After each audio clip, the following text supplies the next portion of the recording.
I'm guessing now you're able to see that there's a bit of a pattern going on here, because in the previous video I talked about the most depressing albums that I know, and in this video we're going to be talking about the most depressing albums that you know. The handful of albums that I'm going to be talking about here are all of the albums that you guys recommended me in the previous video the most amount of times.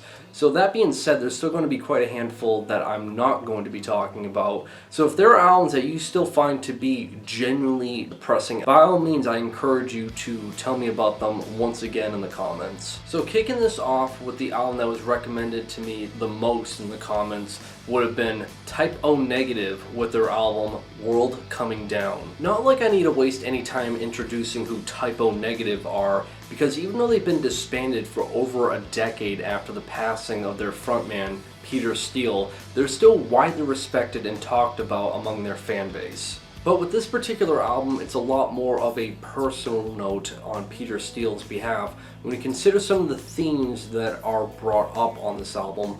One being drug addiction and the withdrawals from it, along with the two songs Everything Dies and Everyone I Know Is Dead, having to do with Peter Steele's family members that were passing away roughly around the same time that this album was being made. Lyrically, this album is very relatable, and when you take into account that it runs for over 70 minutes long with that gloomy and dreary kind of like doom metal approach that Type O Negative was doing, it really just engulfs you in this super ultra melancholic atmosphere that I can see as to why a lot of you guys were bringing this album up as one of the most depressing albums that you know.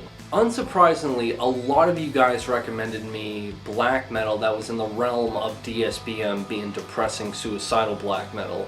And even though I had a little bit of a rant in the previous video discussing how much I don't care for this style of music, because a lot of these black metal bands kind of like take depression and make it into this big spectacle like it's a gimmick for them, and it really, in my view anyway, weakens the overall emotive take of it severely.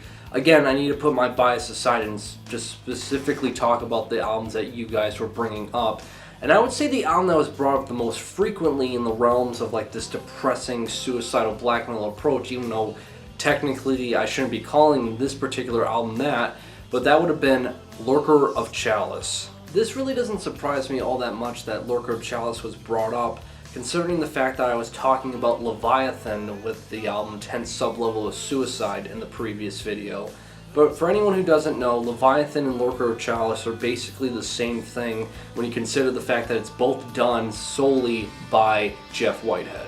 So Lurker of Chalice with the debut full-length album, the release date for this was back in 2005, and if memory serves me right, Leviathan with 10th Sublevel of Suicide was released back in, I believe, either 2003 or 2004, so they're roughly around the same time period.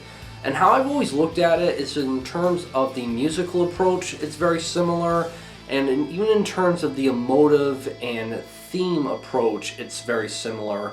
Again, having to do with depression, misery in a very misanthropic way. But Lurker of Chalice, I've always looked at it being like the epilogue of 10th Sublevel of Suicide. Almost as if now it's kind of like a reflection in this ghostly, miserable way of the afterlife of taking one's own life. It's always how I've kind of looked at Lurker of Chalice. And maybe there's themes that I'm not specifically getting from it, but that's always been like the face value of how I've always looked at Lurker of Chalice. And yeah, again, when it comes to more of this like misery and depressive approach for black metal, I look at it that Jeff Whitehead with both Leviathan and Lurker of Chalice is done in a very strong and tasteful way that again has that aggressive and cutthroat approach that regardless if you prefer this emotive take with black metal or not, it's still very, very well done. Which then led to a lot of recommendations for Xasthur, most particularly the album Telepathic with the Deceased. Now while Scott Connor, the mastermind for Xasthur, and Jeff Whitehead from Leviathan have their own solo projects, to be honest, when you compare the two, both on how they create black metal in the musical and emotional sense, they share strong resemblance. With that said, I would also strongly recommend you would check out the split between both Leviathan and Xasthur, as it has some of their best material that both Scott and Jeff did all together. But Telepathic with the Deceased, again, it's very similar to what you'll hear from Leviathan, like 10 Sublevel of Suicide and even Lurker of Chalice. The only difference, honestly, I notice if I'm really splitting hairs here is that Scott's approach isn't as aggressive as Jeff's approach, and he really kind of like drowns you more in this like suffocating, miserable atmosphere. Again, that Jeff still does, but Scott's has always just been more of a slow burn take, I've always felt like. But again, I'm really just splitting hairs here. To be honest, if you enjoy Leviathan, you'll enjoy Xasthur, and vice versa, basically. Another project that was brought up quite frequently that plays in the style of DSBM was Thy Light with the album Suicide Depression. Now, this is pretty on the nose of an album title, and again, it still goes in the same vein of what I don't like about DSBM, is it kind of still makes it seem like it's a spectacle of like, look how depressed I am. However, the reason why I want to give this album attention is that out of the very few bands that like straight out explicitly say they are DSBM, this is one of the handful that are actually really good at creating music. It's one of the few DSBM projects that I actually bought an album from. Because with most DSBM projects, I feel like the cliches are just so obnoxious. You'll usually get a lot of bands that have guitar riffs, if you want to call it that are very repetitive and minimalistic-like in nature, that just kind of come off like this really lazy, dreary backdrop. Then you have the vocals, how they're played out, that is just super over-dramatic, and it's just like these wailing screams that just don't really express that much emotion other than, I'm sad. But with Thy Light, there's just so many different layers of composition that they utilize that it makes it tasteful and honestly mature sounding. For example, how the keyboards are played out on this album, it resembles a strong influence to that of classical music. Then there's the guitar playing on here that actually feels thought out. There's a lot of density to it, and the composition just feels stronger and more impactful. And again, even though I don't really find this album, or really any just explicitly DSBM band, to be depressing, it's one of the very few that I find to be at least tasteful. And the last related black metal project that I'm willing to talk about that you guys were frequently bringing up in the comments, surprisingly, was the sophomore album by Gris. That's in French, so I'm not going to butcher the language, but I'll just say the English translation being There Was a Forest. The reason I'm surprised by this inclusion was I didn't think there were that many people who even knew who Gris was, as they're a Canadian black metal band that really haven't done all that much. I think they only have like 3 full-length albums in their discography, and the last time they released anything was almost 10 years ago. Regardless, even though this band has never considered themselves in any sense as a depressing, suicidal black metal sound or band, I think the reason why a lot of you guys were recommending me this album was mainly because from start to finish, this album is just covered from head to toe in melancholy. In terms of the instruments, it reminds me a little bit of the approach that Lantlos did, but with the atmosphere and writing style of that, of something similar to Agalloch's The Mantle. If either of those two bands interest you, you'll definitely enjoy the musical sense of Gris. However, I think the real selling point as to why so many people consider this more of this emotional, depressing, and sad approach for black metal is the vocals are just retched to such a degree that it just sounds like agonizing, depressive pain is what the vocalist just gives off with every verse that he executes. And it's a stellar performance from start to finish. And I would say for anyone who just enjoys black metal, this is an album that should not be ignored. Godspeed You Black Emperor, F sharp, A sharp, Infinity, was brought up quite a bit, and I would say it was the only post-rock album you guys were talking about. To be honest, it's been quite a long time since I've even listened to Godspeed You Black Emperor. The last time I was really like keeping up with them and listening to them on a regular basis was when I was just getting introduced to post-rock itself, And I would say when it comes to innovation and keeping the style fresh and exciting, when, you know, Godspeed You Black Emperor at least started, they were one of the big names, and technically they still are today. Where most post-rock bands have more of these cliches to do with build-up of like this slow, dramatic guitar rock melody, and then you hit to this climax, and then it just all descends with the falling action, it just really feels as if every post-rock band does the exact same thing.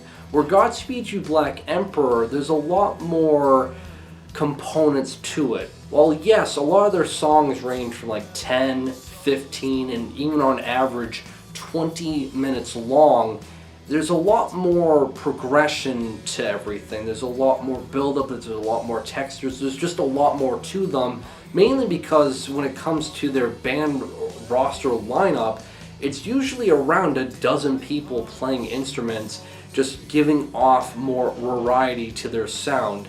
That being said, however, with their album F Sharp, A Sharp, Infinity, or in this case I should just call the album Infinity just to save my breath, it's a lot more desolate and bleak sounding.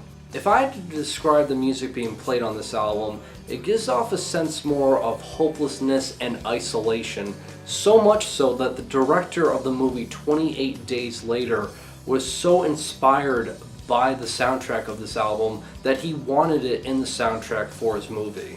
As for the concept for this album, after doing a little bit of research, the album title F Sharp, A Sharp is in context to that of the two notes that are being played on the loop of the album. If you were to buy the LP format of it, towards the end of the rotation on the record, it just loops at the very last thread. And the reason for that is because F Sharp and A Sharp is supposed to represent, I believe, desire and regret, and it being on a loop that spins for infinity, this is supposed to represent people and society and how nothing really gets done and nothing really progresses to get anything better.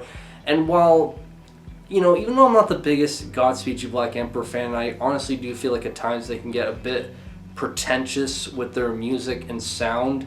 I just feel like overall, for the at least topic of depressing albums, this definitely fits the bill. And again, I would say for anyone who wants to get into post-rock that isn't just the cliche stuff of it, Godspeed You Black Emperor is honestly one of the best places to start for it. Coil, the Ape of Naples, was originally an album I wanted to include in the previous video, but I decided to scrap it.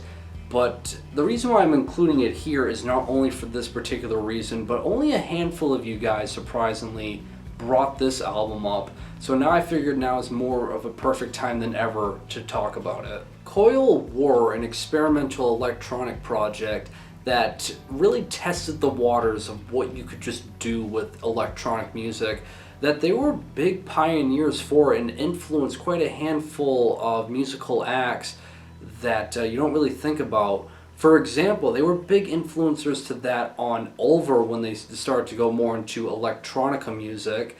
And overall, I feel like if you're really trying to go down this rabbit hole of just wild and experimental music, Coil will be able to entertain you for months. However, The Ape of Naples is their only full-length album that feels like a downer. And when you look at the timeline of this band, it all really adds up, as it was released back in 2005, and one of the two members, being John Balance, sadly passed away in 2004, only leaving Peter Christopherson to be the sole member of this project. And unlike the other previous albums that have a bit more of this spontaneous energy that pops in and out of just how frantic and crazy their experimentation can be, this album just has a lot more of this one-sided approach now, where it's a lot more dreary and really drags you kind of like through the mud of this slow burn take of just how, I guess, isolated Peter feels carrying this project all by himself. And I guess what I find impressive about this on the musical aspect is this is the only album I would consider to be depressing in an abstract way. Unfortunately, Peter would end up passing away only 5 years after this release in 2010, So how I look at this album as a whole is it just feels like a reflection and kind of like this farewell sense for Coil and, again, life itself as a whole. And yeah, it is a downer in their discography in terms of the emotional aspect, but you know, to be respectful and say what it is, the songwriting for it is still as good as anything else you'll find in the Coil catalog. And the final inclusion for this video will be Nick Cave and the Bad Seeds' Skeleton Tree. If memory serves me right, this album was released back in either 2016 or 2015, and I remember seeing a handful of people on my social media accounts hyping this album up, but at the time I was so transfixed on extreme metal that thinking that was like the only real form of music, I never even bothered to check it out. But as the years progressed on, I saw the fact that Nick Cave was still creating music, even though I didn't really know anything about him, and realizing that he's been active writing music for decades, I finally let the curiosity get the better of me, and I was really impressed at the fact that this individual is able to create music in the style of like art rock, folk, and kind of mix it in with forms of ambient music that kind of feels very campy in nature, but again feels very emotionally driven, that can feel honestly quite spiritual in a sense. However, with the album Skeleton Tree, the subject matter being portrayed in this album is a lot more touchy and depressing to dive into, because it all has to do with the concept of that of Nick Cave's son, who was only 15 years old, who passed away during a tragic accident. And this is Nick Cave kind of like coping and dealing with this very traumatic loss by writing music, very similar to that of the album I was talking about with Mount Eerie, A Crow Looked at Me, but the circumstances are a little bit different. And I know there was a whole documentary for this album, and a huge reason as to why Nick Cave even did the documentary to begin with is so he could just really exclude himself from any form of media, you know, chasing him down. That way he can discuss it, making it very blunt what the album's all about. But I think it's because of this subject matter, which is something that can be very relatable and something that's very tragic, that again, it can just be depressing on its own nature just by its concept. But the music, how it's being played out of, again, like art rock and forms of ambient music being used as a backdrop, almost in the sense of like dark ambient music, really adds to the dreary nature of the album. And again, if you're looking for more depressing and sad music, this is another great album to check out. And that'll do it for this video, guys. Like always, everything I talked about will be linked in the description below. And again, really curious to know what are albums that you find depressing, sad, or emotionally damaging for whatever reason. Let me know in the comments. And like always, guys, make sure you guys drink plenty of water to stay hydrated, and have a great day.